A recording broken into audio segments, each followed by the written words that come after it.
ఎలాంటి బ్యాక్గ్రౌండ్ లేకుండా వచ్చిన ఈ కుర్ర హీరోలకి ఇప్పుడు కాలం కలిసి రావట్లేదా? నటనపై కాన్సన్ట్రేట్ చేయకుండా స్టోరీ, డైరెక్షన్ అంటూ అన్నిట్లో వేళ్ళు కాళ్ళు పెట్టడంతోనే ఈ పరిస్థితి వచ్చిందా? ఊహించిన డిజాస్టర్స్ ని పలకరించిన ఈ క్రేజీ స్టార్స్ ఇకనైనా ఒళ్ళ దగ్గర పెట్టుకుంటారా? Let's watch. నెపోటిజం ఎక్కువగా ఉండే సినీ ఇండస్ట్రీలో సిద్ధు, విశ్వక్లు తమదైన సినిమాలతో మంచి గుర్తింపు సంగతి తెలిసిందే. ఫలక్నామా దాస్, ఈ నగరానికి ఏమైంది సినిమాలతో విశ్వక్, డీజే టిల్లు ఫ్రాంచైజీతో సిద్ధు యూత్లో మంచి ఇమేజ్ క్రియేట్ చేసుకున్నారు. అయితే మొదట్లో ఒళ్ళు దగ్గర పెట్టుకుని కంటెంట్ మీద కాన్సన్ట్రేట్ చేసిన ఈ కుర్ర హీరోలు ఇప్పుడు కథలపై కన్నా కాంట్రవర్సీలపైనే ఎక్కువ ఫోకస్ చేస్తున్నట్టుగా కనిపిస్తుంది. ఆ క్రమంలో వచ్చి బోల్తా పడ్డవే లైలా, జాక్ చిత్రాలు.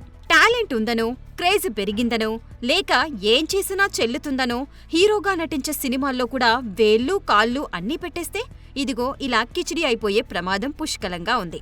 ఇక మైక్ పట్టగానే ఫ్యాన్స్ విజిల్స్ వేస్తున్నారనో, లేక స్టేజ్ మీద అభిమానులు కాళ్ల మీద పడుతున్నారనో తమను తాము అతిగా ఊహించుకుని సోషల్ మీడియాలో కనిపించేదే నిజమైన క్రేజ్ అనే భ్రమ నుండి రాకపోతే ఈ డ్యామేజ్ మరింత ఎక్కువయ్యే ఛాన్స్ లేకపోలేదు. ముఖ్యంగా విశ్వక్ మైక్ల ముందు స్పీచ్లివ్వడం మానేసి బుద్ధిగా దర్శకుల పని చేసుకొనిస్తే హిట్టు, అశోకవనంలో అర్జున కళ్యాణం, గామి వంటి ప్రామిసింగ్ ఫిలిమ్స్ వచ్చే అవకాశముంది. ఇక టాలెంట్ ఉందంటూ డైరెక్టర్ల పని కూడా తనే చేస్తే ఏం జరుగుతుందో సిద్ధుకి జాక్ సినిమా 70mm స్క్రీన్ పై చూపెట్టింది. సో ఇకనైనా ఆ టిల్లుగాడి హ్యాంగ్ ఓవర్ నుండి బయటకొచ్చి డైరెక్టర్స్ కి ఫ్రీడమ్ ఇస్తే మళ్ళీ బౌన్స్ బ్యాక్ అవ్వడం కష్టమేమీ కాదు. కావాల్సిందల్లా సెల్ఫ్ కంట్రోల్. సో ఇకనైనా కంటెంట్ కి దగ్గరగా, కాంట్రవర్సీలకి దూరంగా, ఫేక్ ఇమేజ్లు, గాలిబుడగల్లాంటి సోషల్ మీడియా క్రేజ్ల మాయలో పడకుండా కంటెంట్ ఓరియంటెడ్ సినిమాలని నమ్ముకొని ముందుకెళ్తే మంచిది. అలా మరిన్ని మంచి సినిమాలు తీస్తే అభిమానులు మళ్లీ గుండెల్లో పెట్టుకోవడానికి పెద్ద టైం ఏమీ పట్టదు.